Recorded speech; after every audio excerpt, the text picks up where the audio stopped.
Hello friends, let us continue with dissolution of partnership firm. Right? Dissolution of partnership firm. In the last lecture, we did some practical problem on this, and I told you that we are nearing the end of this chapter and nearing the end of partnership. Right? Majorly, what we have done is we have done realization account. Right? Then we have discussed about partners loan. Clear? Then about the partners capital. Then about bank or cash account. Clear, friends?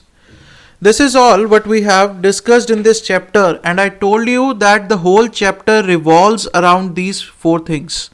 So if you have understood these four things, the technicality of these four things in detail that we have discussed in the previous lectures, then I don't see any question which you won't be able to solve. Right?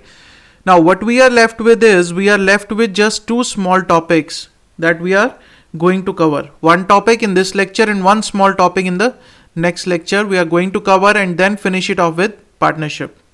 Right? So what is the topic that we are going to talk about? We are going to talk a bit about partners loan and partners capital. Right? This is what we are going to discuss, some important point regarding this. Now you know, when you prepare the partners capital account, right? You are preparing the partners capital account. Here you have by balance brought down. You have the debit side, you have the credit side, right? Then you do all the adjustments and then you find out the balance in the partners capital accounts. So what is the balance? I told you the balance will either be to bank or by bank. Right? This is our balancing figure and balancing figure. Clear?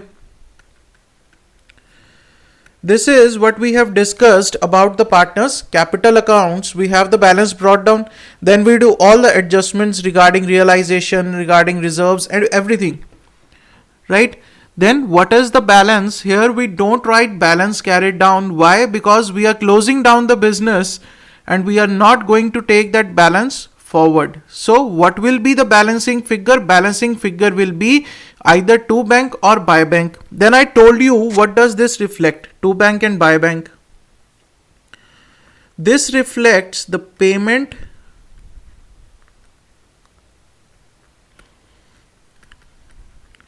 to be made to a partner. Right? And this reflects payment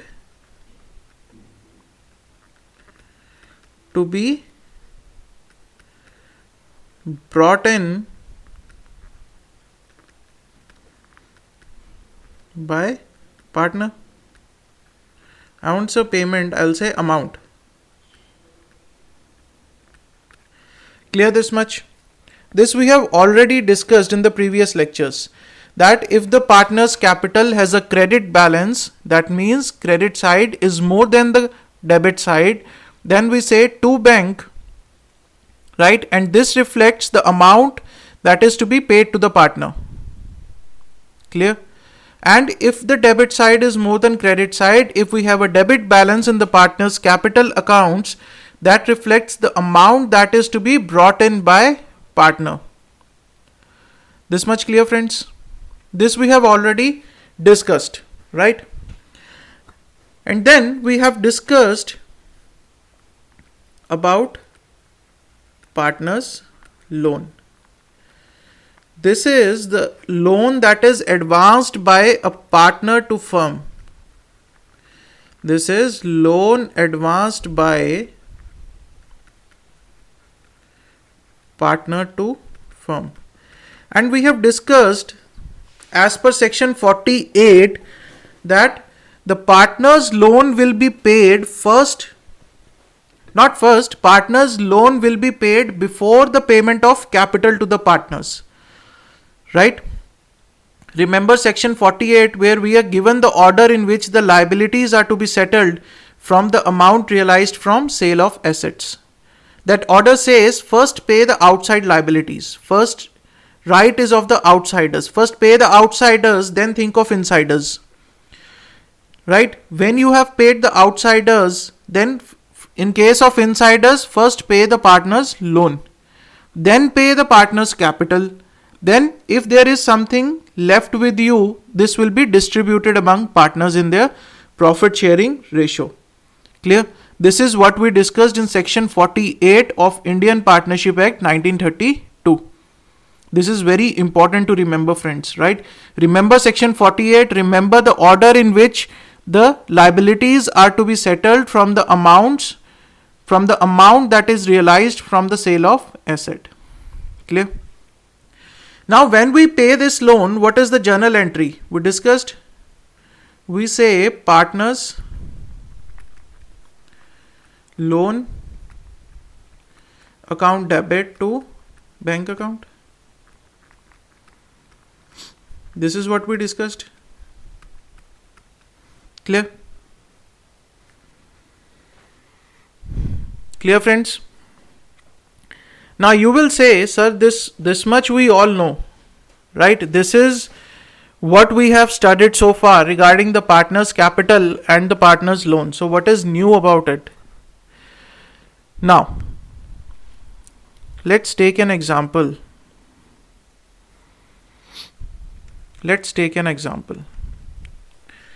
Right?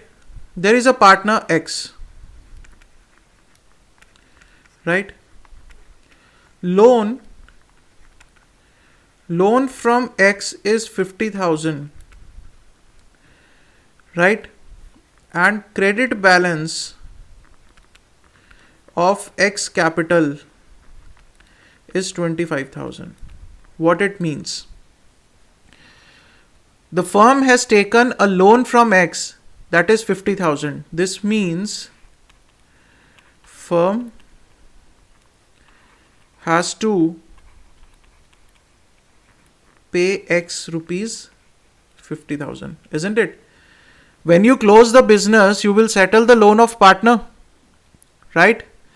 So this means firm has to pay X rupees 50,000. Now what does this mean? Credit balance of X capital account. Credit balance means credit side is more than the debit side. So this figure to bank, what it reflects? Payment to be made to a partner. This also reflects that firm has to pay partner X rupees 25,000. Clear this much? Now the firm has to pay two things: 50,000 loan and 25,000, that is the capital. Now as per section 48, can you tell me what will be paid first, loan or the capital? What will be paid first?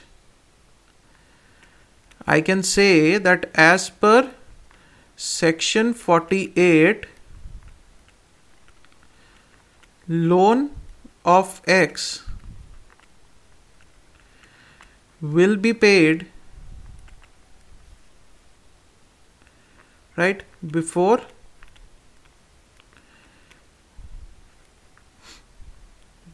payment of capital. Clear this much?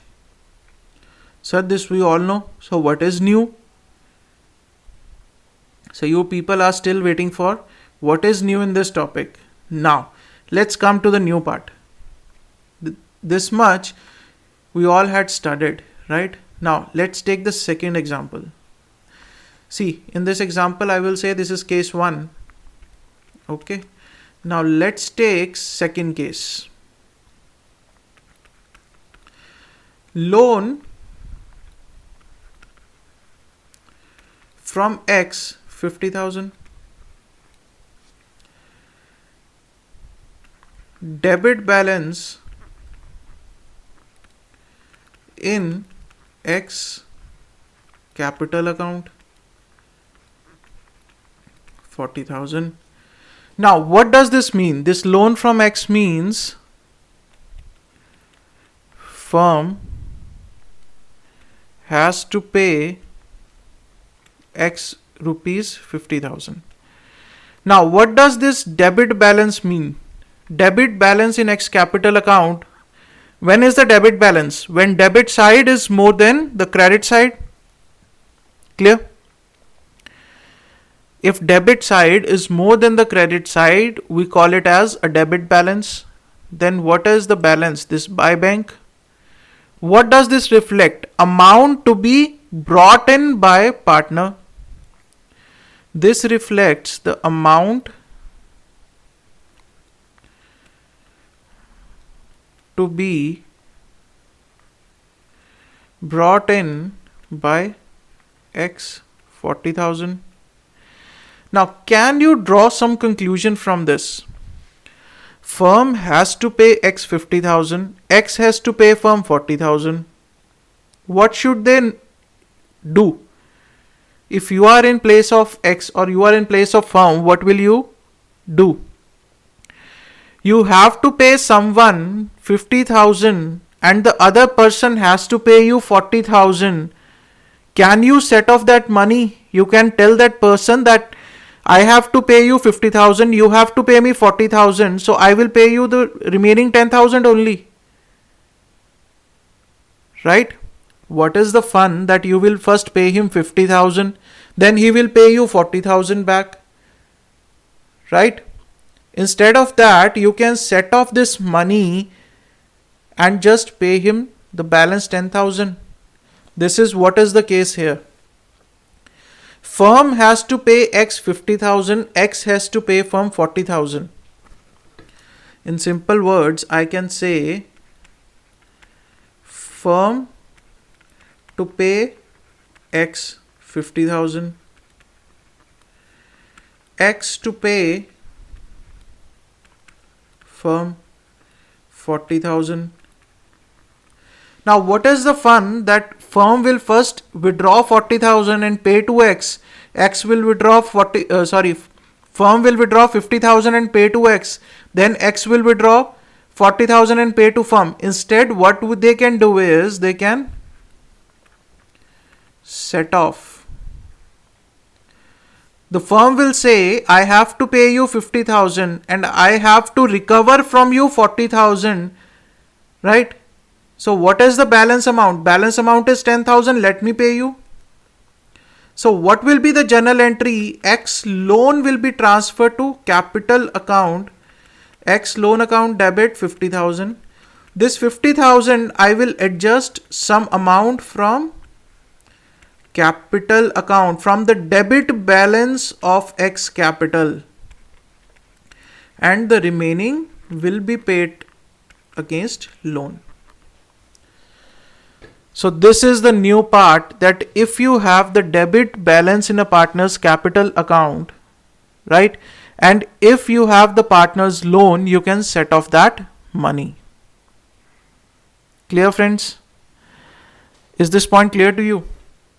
I'll repeat it again. Firm has to pay a partner 50,000 and partner has to pay firm 40,000. What they do is they just set off their amounts and firm says, I will pay you the remaining 10,000. You don't give me 40,000 because I owe you 50,000. Don't give me 40,000. What I do is I will pay you the remaining amount of 10,000 only. In this way, your loan is also settled. My capital is also settled.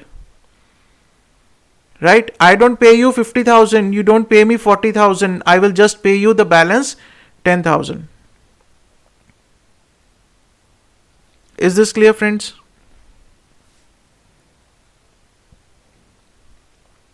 right? Now let's take case 3 here. Case 3 is loan from X is 50,000, right? Debit balance of X capital is 60,000. Now firm to pay X how much? 50,000 loan amount. And debit balance in X capital reflects the amount that is to be recovered from X. X capital debit, that means amount recoverable from partner,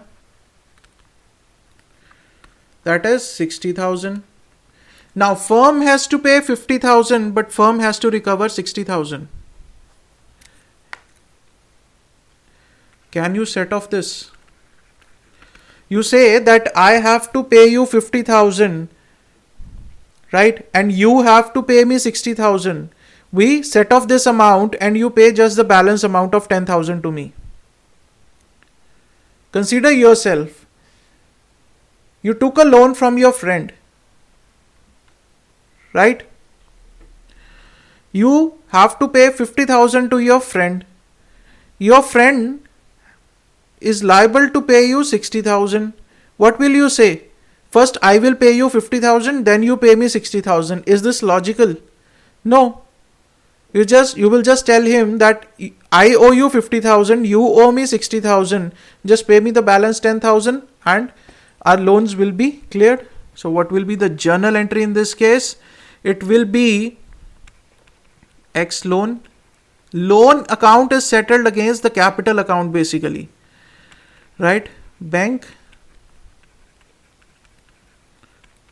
to X capital. Why bank? Because the balance amount of 10,000 is to be brought in by the partner. 50,000 is settled against a loan. The total is 60,000. Clear, friends? So this is how we settle capital accounts against the loan or loan against the capital. Clear? This will happen only in case you have the debit balance of X capital, that means the partner's capital, and you have a loan from partner, right? So when is this case applicable?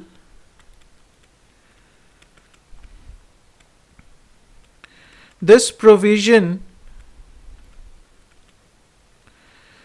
can be used. Make a note, this will help you in exams. This provision can be used only in case there is a debit balance. Only in case there is a debit balance in partners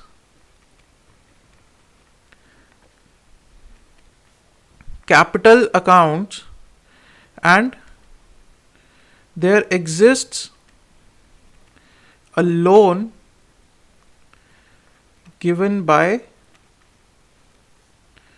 a partner to the firm. Clear? Clear, friends? So this was the new thing, that how to settle loan against capital. If you have a debit balance in the capital, that means you have to recover amount from the partner. And if you have a loan from partner, that means you have to pay partner.